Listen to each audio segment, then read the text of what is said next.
이 사람들이 보면은 본능적으로 나와 남을 구별합니다. 그래서 내가 아닌 다른 사람을 처음 만났을 때 다들 어떻게 합니까? 일단 경계를 하잖아요. 경계를 하고 그 사람을 살펴보면서 이 사람이 내 경쟁 상대는 아닌가라고 보는 거죠. 왜냐하면 인류가 타락한 이후에 모든 사람이 선악을 구별하는 기준이 내 안에 생겨났습니다. 그래서 내가 보고 좋으면 선한 것, 내가 보고 나쁘면 악한 것, 이렇게 구별할 수 있는 능력이 생겨나서 사람을 만나도 나와 남을 구별하는 거죠. 그런데요, 이상하게 사람이 나와 남을 구별하지 않을 때가 있습니다. 사람의 뇌가 다른 사람을 보고 남이라 인식해야 되는데 남이라 인식하지 않고 나라고 인식할 때가 있다는 겁니다. 누구를 볼 때 그럴까요? 자식을 볼 때 그렇대요. 자식을. 가족들을 볼 때 내가 남이 아닌 나로 내 뇌가 인식을 한다는 겁니다. 그래서 이제 보면은 이래라 저래라 뭐 많이 해요. 장유라, 엄마가 잔소리 많이 안 하시니? 근데 그 잔소리 하는 이유가 이 자식이 또 다른 나라고 생각한다는 거예요. 어린 나, 보호가 필요한 나, 도움이 필요한 나라고 생각하기에 이런 얘기, 저런 얘기, 이런 소리, 저런 소리를 한다는 겁니다. 그래서 자녀를 위해 돈 쓰는 것을 아까워하지 않는 거죠. 여러분, 돈이 없어서 못 쓰는 거지 안 쓰는 것이 아니지 않습니까? 또 이 어린 아이들에게 또는 자식들에게 돈을 사용할 때 나에게 준 것 같은 기쁨이, 만족감이 이 안에 생긴다는 겁니다. 그러니 예수님께서 이웃을 누구처럼 사랑하라는 거예요. 네, 내 몸처럼 사랑하라는 그 진리의 말씀을 전해주신 거죠. 지난주 우리 교회가 식당 그 리모델링을 했죠. 바닥도 새로 하고 칠도 새로 하고 이제 다 하고 난 다음에 제일 첫 번째로 한 행사가 뭡니까? 이웃을 돕기 위한 바자회 행사를 하는 거예요.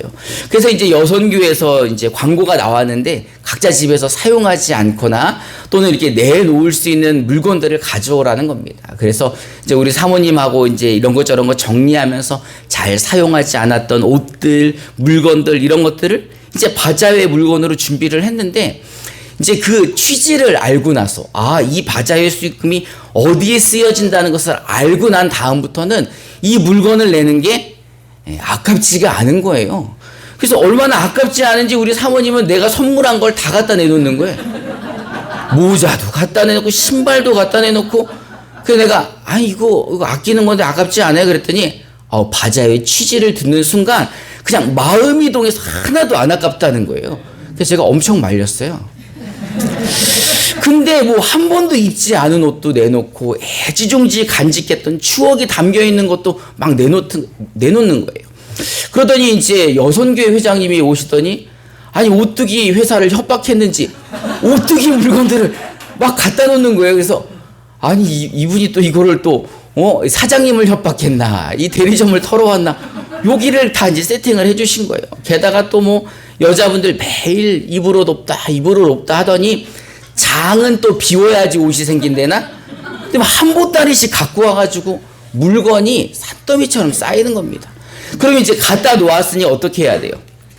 정리를 해야죠. 정리를 하는데 여성교회 회원들이 다 직장 끝나고 나면 저녁에 오셔가지고 준비하고 또 어떤 분은 월차 내고 오셔가지고 준비하고 봉사하고 또 틈틈이 시간 날 때마다 와가지고 봉사하고 우리 여성교회 회장님은 시간 날 때마다 아침에도 왔다 밤에도 왔다 와가지고 계속 들여다보는 거예요.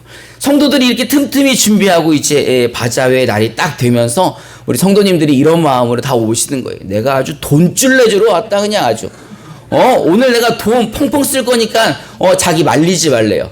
우리 사모님이. 그러더니 이제 바자회에서 이제 사람들이 우리 오늘 쓸 데 없어도 사고 안 어울려도 사고 오늘 한번 다 사보자 이러더니 뭐 옷 입고 패션쇼 하고 제가 사진을 찍으려다 말았는데 그런 모습을 보면서 제가 마음에 드는 마음이 초대교회가 이러지 않았을까? 초대교회 생각이 나는 겁니다. 꼭 초대교회가 이렇게 신앙생활을 했었거든요. 우리 사도행전 2장 44절부터 46절을 우리말 성경으로 한번 읽어봅시다. 시작. 믿는 사람들이 모두 함께 모여 모든 물건을 함께 쓰며 재산과 소유물을 팔아 각 사람에게 필요한 대로 나눠 주었습니다. 그리고 날마다 성전에서 한 마음으로 모이기를 힘쓰고 집집마다 방언에서 기뻐하며 순수한 마음으로 음식을 나눠 주었습니다. 아멘. 초대교회 성도들을 보니까요, 모두 함께 모여서 모든 물건을 함께 사용했다는 겁니다. 어떤 분들은 은혜가 넘쳐서 재산을 처분하고 또 자기 소유물을 팔아서 각 사람들에게 필요한 대로 나누어 주었다는 겁니다. 이 말은 함께 신앙생활하는 성도들이 이제는 남처럼 여겨지지 않고 누구처럼 여겨졌다는 거예요. 나처럼 여겨졌다는 거예요. 이웃이 내 몸처럼 느껴져서 이제는 내 것들을 팔아서 어려움에 처한 사람을 도와주고 필요에 의해서 나눠주고 함께 그렇게 사용했다는 겁니다. 이 초대교회가 생겨난 것은요, 지금으로부터 1993년 전, 그러니 AD 30년, 요 AD 30년에 시작이 된 것입니다. 예수님께서 십자가에서 죽으신 후 3일 만에 부활하시고 또 제자들과 함께 40일 동안 함께 계시다가 이제 하늘로 승천하시고 그리고 10일 뒤 오순절 마가의 다락방에서 사람들이 성령을 받고 난 후 나가서 무엇을 전합니까? 복음을 전하는 거예요. 오직 복음밖에 없다. 우리 두려워하지 말고 복음을 전하자.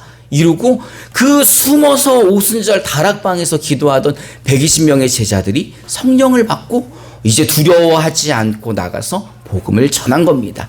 우리 사도행전 2장 36절부터 41절까지를 저와 여러분들이 한 절씩 우리말 성경으로 교독해 봅시다. 제가 먼저 36절을 봉독하겠습니다. 그러므로 이스라엘 모든 집은 확실하게 알아두십시오. 여러분들이 십자가에 못 박은 이 예수를 하나님께서 주와 그리스도가 되게 하셨습니다.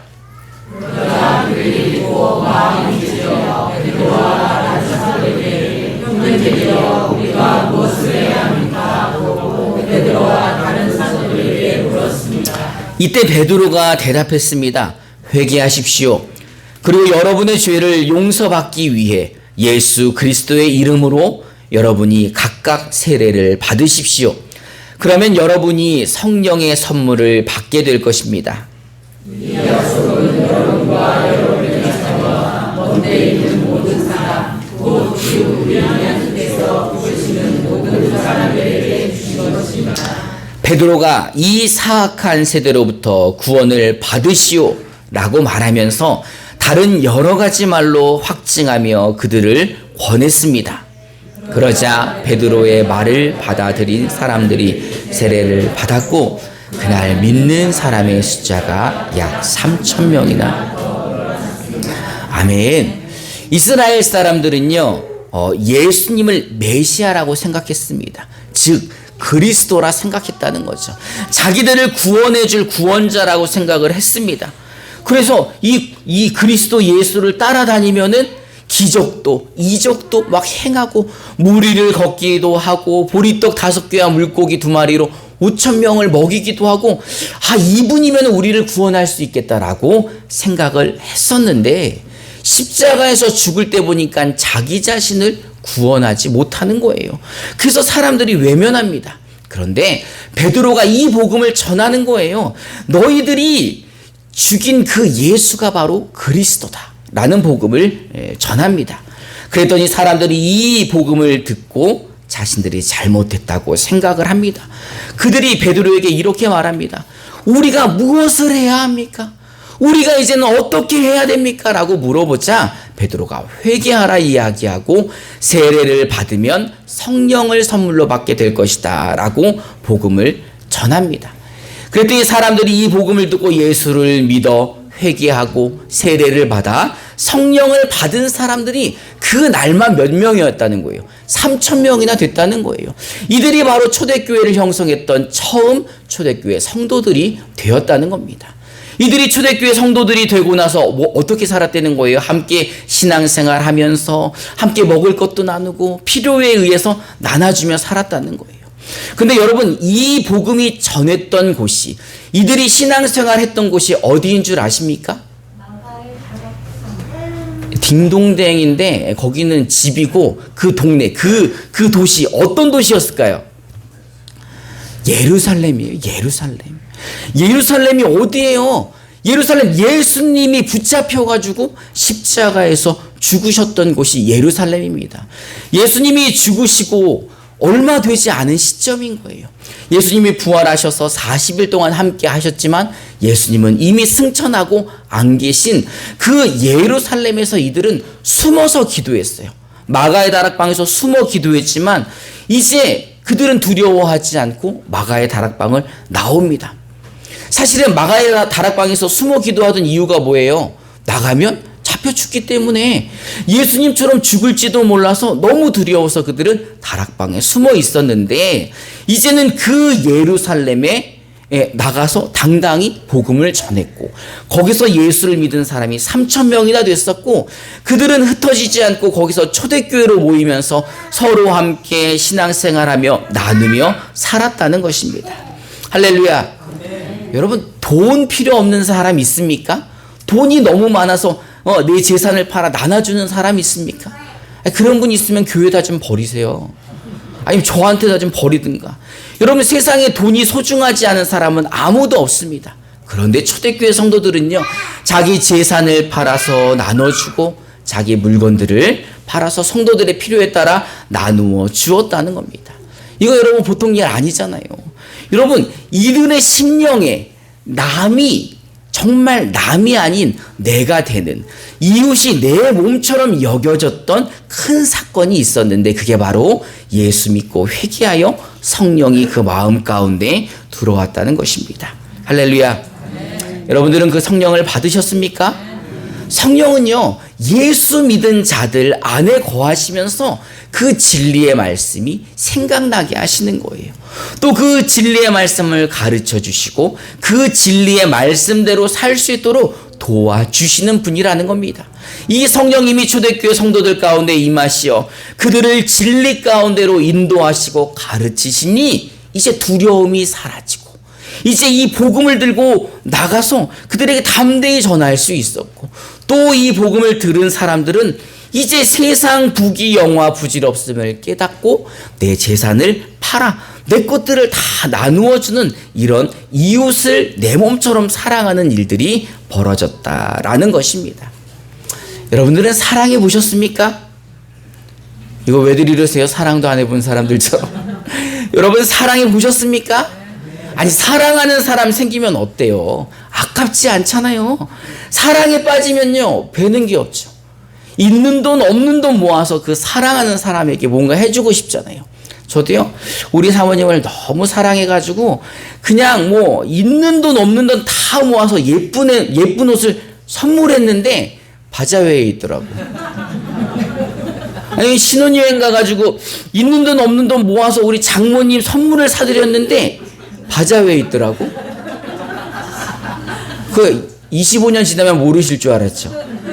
아니, 우리 그 장로님이 아이들 입히라고 노스페이스 추리닝 한 벌을 사주셨는데 바자회에 있더라고. 그래서 야, 진짜 이웃을 내 몸처럼 생각하나 보다라는 마음이 들었는데, 여러분, 성령이 우리 안에 계실 때 이런 일들이 일어나는 겁니다. 여러분은 이웃을 내 몸처럼 느끼십니까? 그렇다면 여러분에게도 성령이 그 안에 계시다는 겁니다. 할렐루야.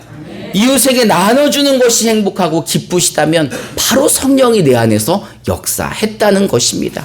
그게 바로 내가 하나님의 자녀라는 증거인 것입니다. 하나님은요, 이렇게 성령으로 우리를 서로 사랑하게 만듭니다. 이웃이 내 몸처럼 느껴지도록 성령님께서 도와주신다는 겁니다. 성령이 우리 안에 계실 때 교회 안에 있는 성도들이 한 몸이 되고 하나 되어 하나님의 뜻을 이루는 것입니다. 하나님은요, 이렇게 이웃을 내 몸처럼 사랑했던 초대교회에게 이런 은혜를 더하여 주십니다. 우리 사도행전 2장 47절을 우리말 성경으로 한번 읽어봅시다. 시작. 하나님을 찬양하고 사람들로부터 칭찬을 받아 주께서 날마다 구원받는 사람들을 더하게 하셨습니다. 아멘. 성령으로 하나 되어 하나님을 찬양하던 초대교회, 이웃을 내 몸처럼 사랑해서 그들에게 함께 나누며 살았던 이 초대교회는 지역 사람들로부터 칭찬을 받았습니다. 뿐만 아니라 이런 초대교회에 하나님이 은혜를 베풀어 주셨는데 날마다 구원받은 사람들을 더하여 주셨다라는 것입니다. 할렐루야. 이제 우리 임마누엘 교회도 이렇게 날마다 구원받은 사람이 더하여지는 은혜를 받길 축원합니다. 여러분, 사실 우리는 하나님의 은혜로 사는 사람 아닙니까? 여러분, 돈이야 뭐 있으면 그만, 없으면 그만. 있으면 좀 좋고 없으면 좀 아쉽지만 우리 돈 때문에 사는 사람들 아니잖아요. 여러분, 우리는 이제 하나님의 은혜로 사는 사람입니다. 여러분, 이 자리에 앉아 있는 거 하나님의 은혜 아닙니까? 하나님이 그 아들을 이 땅에 보내주시어서 그 예수를 믿음으로 죄사함 받고 성령 받아 하나님의 자녀 되었지 않습니까?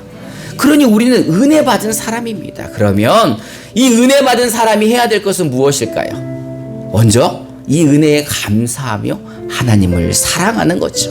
그리고 하나님이 하신 그 말씀대로 사는 거예요. 하나님이 예수님을 통해 우리에게 주신 그 한 가지 계명이 무엇입니까? 하나님을 사랑하고 이웃을 내 몸처럼 사랑하라는 것입니다. 오늘 여러분, 이웃을 내 몸처럼 사랑할 수 있는 장이 우리 식당에 열려 있습니다. 여러분 가셔서 실천하시기 바랍니다. 이제 하나님께서 우리 임마누엘 교회를 보면서 이 교회 꼭 초대교회 같네. 이 교회 성도들 이웃을 이제 내 몸처럼 사랑하는구나. 이 교회가 내 말을 참 잘 듣는 교회니 이제 이 교회에다 어떤 복을 주실까요? 날마다 믿는 자들, 구원받는 자들을 더해주시는 축복이 있지 않을까 생각을 합니다. 그러니 이제 내 자신까지, 내 소중한 목숨까지 내어주신 그 예수님의 은혜를 우리도 예수님처럼 닮아서 그 은혜를 나누시기 바랍니다. 여러분, 이제 우리 성령으로 하나 되어서 하나님 사랑하고 이웃을 내 몸처럼 사랑하는 우리 임마누엘 교회 되기를 주님의 이름으로 축원합니다. 이 시간 우리 함께 찬송하고 결단하는 시간 갖도록 하겠습니다.